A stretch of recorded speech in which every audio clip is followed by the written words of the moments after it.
So excited to be with you in Washington, D.C. This is our opener for hour 3. And we are very, very fortunate to have with us tonight Demian Brady, Vice President of Research for the National Taxpayers Union Foundation. You can go to NTU.org to find out more about their work. Demian, thank you so much for coming on. Thanks for having me back on. It's great to talk with you. Great to have you back. Let's get into this. The TCJA, it's one of my favorite Trump 1 accomplishments.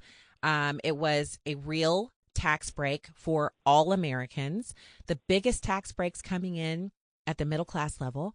And a lot of families, I think, really were able to propel into, other areas financially that they might not have been able to get into without these cuts. And they need to be renewed. And there's a lot of work to be done. Tell us what the lay of the land is.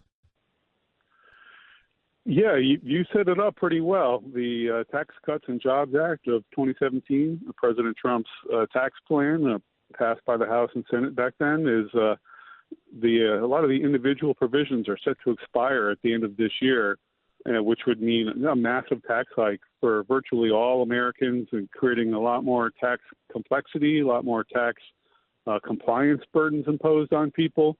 So at least we have some progress. We have a long way to go before we get to a final bill, but the House and the Senate have put together a budget resolution that will allow both chambers to proceed under a process towards achieving Trump's goal of one big, beautiful bill. So we'll have to see how it plays out, but we want to make sure that we are able to extend those tax cuts and protect people from all the tax hikes that would hit them if Congress fails to act on this. Yeah, the ramifications of this could be really, really detrimental to reelection prospects for Republicans because they would get blamed for the tax hike, even though it's the Democrats who truly oppose it. That's right. Yeah, and we also have to make sure that we get all the Republicans on board. We've seen, a couple people voting against it just because they didn't get everything that they wanted in the resolution. And we know that some people from the SALT caucus, the state and local tax deduction caucus, who represent the taxpayers in high tax states and cities like New York and New Jersey, Illinois, and in California, they want a larger tax break through the SALT deduction, which was capped by the Tax Cuts and Jobs Act. So we want to make sure that all those people get on board. They've said that they are not going to support it unless they get their way. But the best thing to do is provide for broad-based taxes and make sure this thing gets passed, because we saw, as you mentioned, after it was passed back in 2017, the economy started to grow in 2018. It was booming again in 2019. We saw unemployment going down. We saw wages going up, and despite the canard that all the benefits went to the wealthy, we saw that the lower income people, the middle income people, their incomes were rising the fastest after we enacted this tax cut. So that's why it's just so important to get everybody on board and move ahead with this. Yeah. So let's give a little more detail for Americans who aren't familiar with the SALT tax. It's a state and local tax. That's what SALT stands for. And what ends up happening is you have a high tax state like New York, where the property taxes on a house, like a little regular house, like a 3-bedroom, 2-bath, or 4-bedroom, 2-bath house, the taxes on that annually will be $18,000 or $25,000. So they get to offset their federal tax because they're paying so much in state tax. And there's a cap on that now. And you're talking about some of the senators and congressmen, they don't want that cap. They want to increase it again because their constituents want that. So there's a real fight here. Yes, there is. And, there's a couple different ways to think about it. First is when you pay federal taxes, you're paying for federal services. And when you're paying for state and local taxes, you're paying for the local services that those state and local governments provide. And so when we have a tax break for this, what we're really doing is providing a subsidy for these high tax jurisdictions to pass along the cost of that onto the federal taxpayer. So it's really unfair for people who live in Oklahoma in a low tax state to get stuck subsidizing these high tax areas. And, what really should happen, instead of getting a larger SALT deduction, these state and local governments that have these high taxes ought to get on board and lower their taxes. Well, we've tracked in our tax migration study over years where people flee high tax areas, places like Chicago, New York, New Jersey, and they're going to tax havens like Florida and Texas, South Carolina. They want to get away from these high taxes. So if these local governments, really want to protect their taxpayers, instead of finding workarounds and passing along the buck to federal taxpayers, they need to get on board and lower their taxes, and then Congress needs to get on board and lower taxes and make sure we're able to extend and preserve Trump's tax cuts. So that should have happened by now. Why? But we've seen no lowering of taxes in New York. They're the main ones. They're the main offender, although there are other areas of the country. And the other thing I've heard from them, like they'll say, well, we pay so much in tax that we actually subsidize the low tax states. They call them the poor states in the South, like Alabama, Arkansas, and Mississippi. And they say that because they're already basically funding everything in those states, that they should get a tax break on their higher taxes in their own state. What's wrong with that argument? No, because you're paying for different things. You're paying for, like I said before, you have your federal taxes that you pay to support the federal government and its activities, national defense, and all the grant programs that it has. And then when you pay state and local taxes, that's a completely different thing. So that why are we giving a tax break to people who, because they happen to choose to live in a high tax state and they haven't migrated out of it yet? They haven't migrated out of it. And some of them will say, well, they have to stay there because family or their work or, their business is located there. So they're entrenched. They don't want to leave. And they're so used to paying the higher taxes. Now, COVID was a different animal because it caused people to leave. They just had to flee. They couldn't take the lockdown. So they left. And they've learned a few things, like you can have an amazing lifestyle and you can have fancy things and you can run a business, but you don't have to pay enormous taxes. They've learned that. But for those who have been left behind, they haven't caught the lesson. I'm not sure how we get the information to them. One amazing thing, about COVID is just how it spurred the remote work movement. You're not tied down to where you live as a place of employment. We've seen people fleeing from these high tax areas and going to places that are, not just lower tax, but also safer, frankly, because we saw such a spike in crime during the COVID era. And, my colleague has tracked all the policies that different states have affecting remote workers and he's successfully had states change their laws to make it better for remote workers, because we don't want to punish people and have complex tax systems because of that. We want to be able to encourage people to embrace the technology that we have that just opens up new ways of living, new ways of earning income.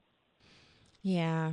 And I also feel like, for some people, I've even heard, I was at a cocktail party once years ago, and I talked about how, some districts in the St. Louis metro, some taxing districts, their taxes are so high that you can buy the exact same square footage of house 5 miles over, still in a good school district, but your taxes are less than half. And I was told, almost, it wasn't fully condescending, but I could just, there was a hint of it there. Demian, the guy said, well, if you can afford to live in that zip code, then you can afford to pay the taxes. And if you can't afford to pay the taxes, then you probably shouldn't buy a house there. And this is also a district where only 40% of the children who live there go to public school. So they get 100% of the taxes to fund the schools for 40% of the children. 60% of those kids, their parents are paying twice by paying the extra high property tax and then putting their kids in a really expensive private school. So there is that mentality that goes along with it, which means some people, they think it's a sign of wealth to be able to pay those ridiculous taxes, so they don't see the connection between what you're describing tonight. Yeah, well, that's something I guess we'll have to overcome, because it's really not fair to have other states providing this massive subsidy for the states that impose these sorts of taxes, which is, why we're trying to convince people in the SALT caucus that there's a better way forward, and we need to make sure that we have a broad-based tax policy that is passed to extend the Tax Cuts and Jobs Act. And, there are some opportunities to build on the success of it. And, in addition to boosting the economy, increasing wages and increasing employment. It also, the Tax Cuts and Jobs Act also just saved taxpayers so much time in filing, especially the increase of the standard deduction, which was doubled. So that just means you don't have to spend all that time tracking receipts and itemizing and keeping track of all that information. Before the tax cuts, about 46 million people were claiming the standard deduction. Now that's up to over 150 million. So it saved Americans hundreds of millions of hours, and it also just provided a straight exemption from certain low-income families from taxation.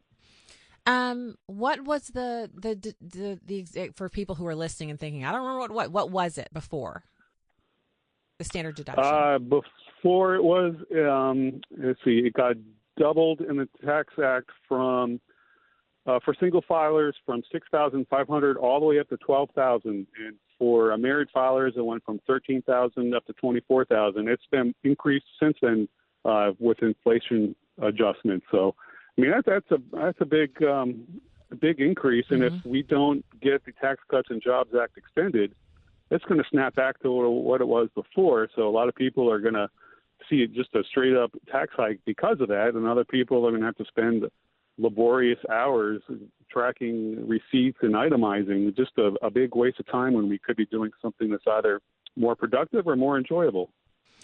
So I want to ask you about something President Trump said last year during the campaign. He was, I honestly, everything's going so fast. It's like the speed of light. I'm not sure if he said this after he was sworn in but he did mention he wanted to exempt people, anybody who makes less than $150,000 a year, that they wouldn't be paying any tax.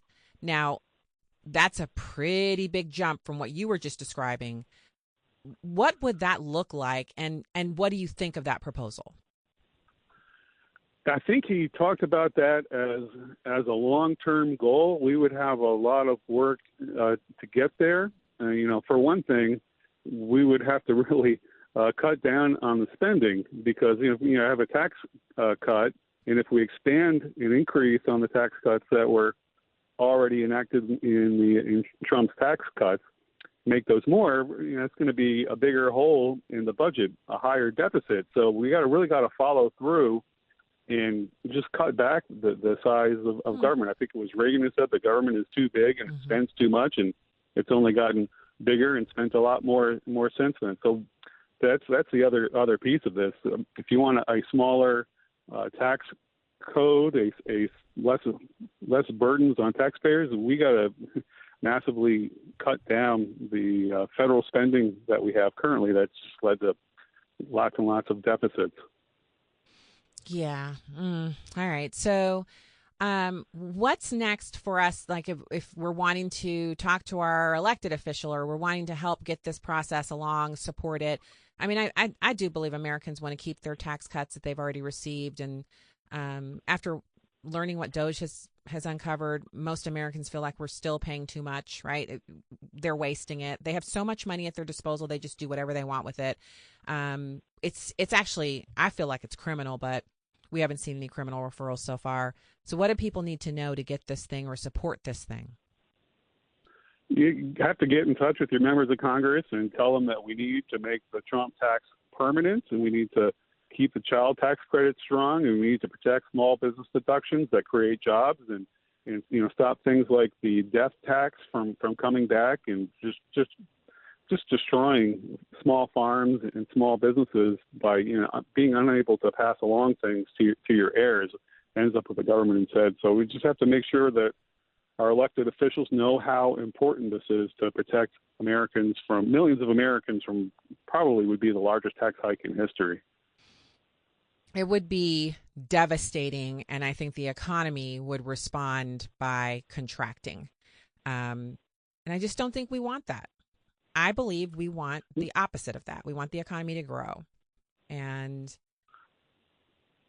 there's only one way to do that. The sooner we do that, the sooner we have certainty in what's coming ahead down the line, because we've faced so much fiscal uncertainty, economic uncertainty over the last couple of years, and inflation has driven up prices.